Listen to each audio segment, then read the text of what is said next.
Xin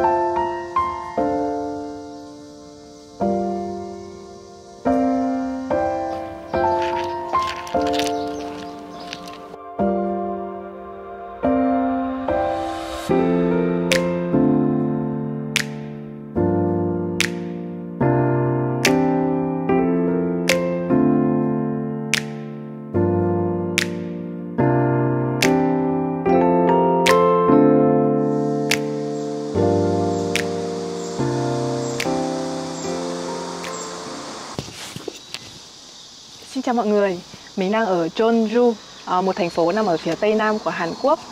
Đây là một thành phố có lịch sử cực kỳ lâu đời luôn. Khởi điểm là một thị trấn nhỏ từ cái thời bán đảo Triều Tiên. Vẫn còn được chia ra làm 3 vương quốc là Baekje, Silla và Goryeo.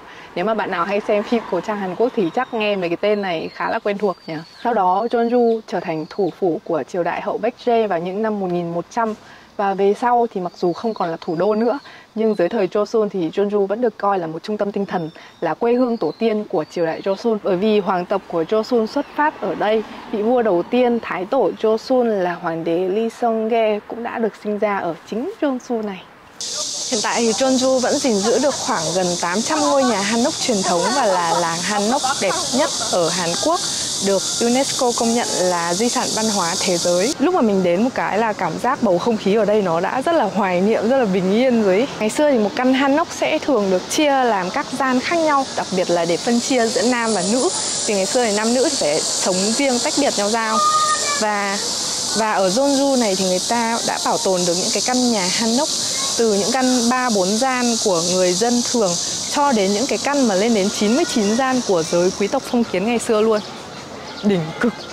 Hiện tại thì mọi người cũng có thể book phòng để nghỉ tại một trong những cái căn nhà hanok này rất là dễ dàng ở trên các kênh OTA như là booking.com hay là Agoda. Nhà mình cũng đã chọn ở tại một căn hanok ở bên bờ sông. Đây chính là nơi nhà mình sẽ ở hôm nay. Siêu xinh luôn. Xinh cực. Căn đó thì khoảng 1,7 triệu một đêm. Và thực ra tiện nghi của nó thì cũng không cao lắm đâu. Nó kiểu vừa đủ dùng ấy. Giới thiệu với mọi người, đây gọi là cách chốt cửa của người Hàn. Bằng dụng cụ này đây. Đây là cửa.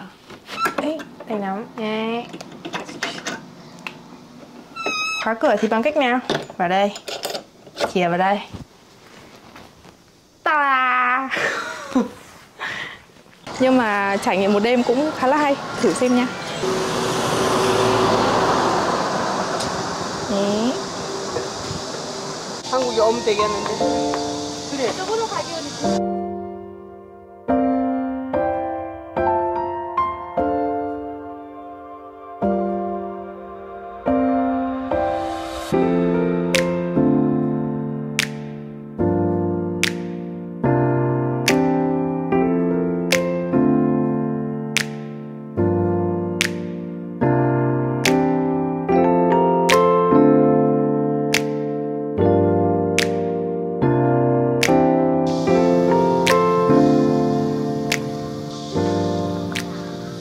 Bây giờ thì mình sẽ đi lên phía qua đồi kia để đến Omokdae để nhìn xuống làng hanok truyền thống xem thế nào.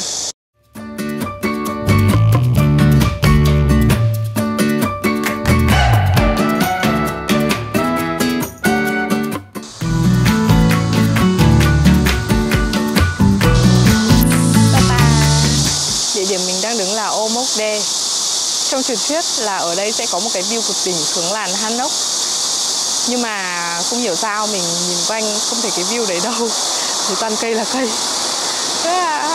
Đây là nơi mà vua Thái tổ của Joseon, vua Taeso ấy, vị vua đầu tiên, đã mở tiệc mừng thiết đãi mọi người khi mà ông chiến thắng một trận đánh với Nhật. Ngày đấy thì ông vẫn còn là một vị tướng của Goryeo, của Cao Ly. Và ở đây, mọi người thấy cái nhà nhỏ kia không?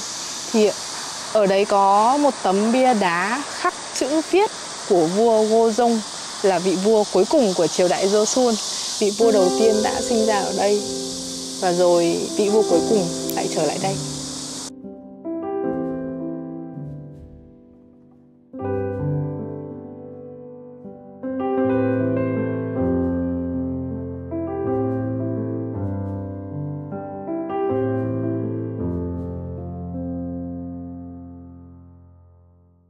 Bài học lịch sử xin được kết thúc ở đây. Bây giờ thì mình sẽ đi xuống dưới để đến với làng Jaman Mirror Village, làng tranh tường Jaman, để xem là có những cái bức tranh rực rỡ đẹp đẽ để sống ảo như thế nào nhé. Đây là một tấm biển chỉ đường khá kín đáo, mọi người sẽ phải nhìn xuống đống cây này để thấy chữ Jaman Village sau khi băng qua cây cầu, tại vì biển chỉ đường toàn là bằng tiếng Hàn thôi. Ta-ta. Với những bức tranh tường xinh xẻo, rực rỡ như thế này thì việc sống ảo ở làng tranh tường Jaman là không hề khó đâu nha mọi người. Nếu mọi người thấy cái video này hay là mấy cái ảnh mình up nó không đẹp thì đấy là do mình thôi. Từ Jaman mọi người có thể nhìn được khá là toàn cảnh thành phố Jeonju ở phía dưới, với đồi núi hai bên này. Phía xa xa là thị trấn hiện đại và làng Hanok ở gần. Thành thật mà nói thì khu làng này nhìn khá là lụp xụp, nhưng mà những cái tranh tường nó làm cho khung cảnh nó rực rỡ hơn rất là nhiều.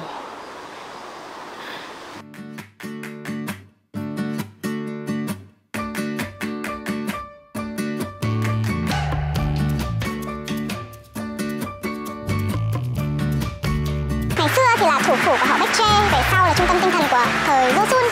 Còn ngày nay thì Jeonju được coi là một thành phố sống chậm. Mọi người không biết có nghe được tiếng xe ở dưới không, nhưng mà tại vì mình đang đứng cạnh một cái đường lớn thôi. Còn cái khung cảnh ở đây nó rất là yên bình. Đây là chỗ gần Omokdae, và giữa Omokdae và Jaman.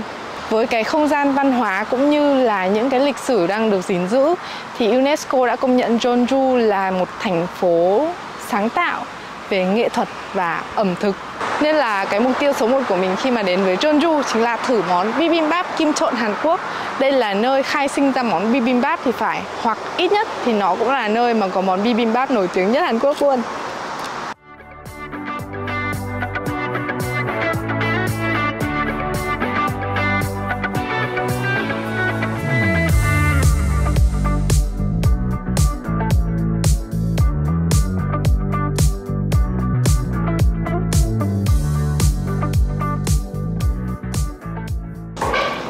Trong này có rong biển này, thịt rau này, đây là trứng à hay là váng đậu ta, nấm, 1, 2, 3, 4, 5, 6, 7, 8, 9, 10. Ít nhất là 10 nguyên liệu chưa tính cơm ở trong này. Và cái mà đặc biệt ở đây ý, mà các bibimbap khác không có chính là miếng như thạch này. Mình đọc ở đâu thì miếng thạch này là làm từ đậu tương và nó khá là khó làm. Xưa sẽ chỉ cho vua chúa thôi.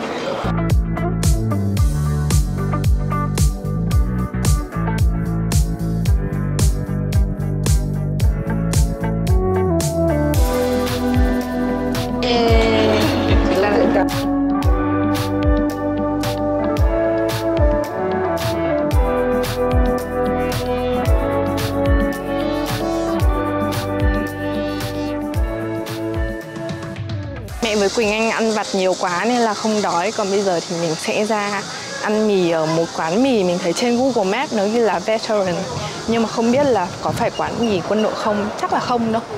Thế là thấy mọi người cũng hay ăn ở đấy nên mình tò mò xem là ăn nó như thế nào. Chuẩn luôn mọi người ạ, đây chính là quán mì mà mình đang tìm kiếm.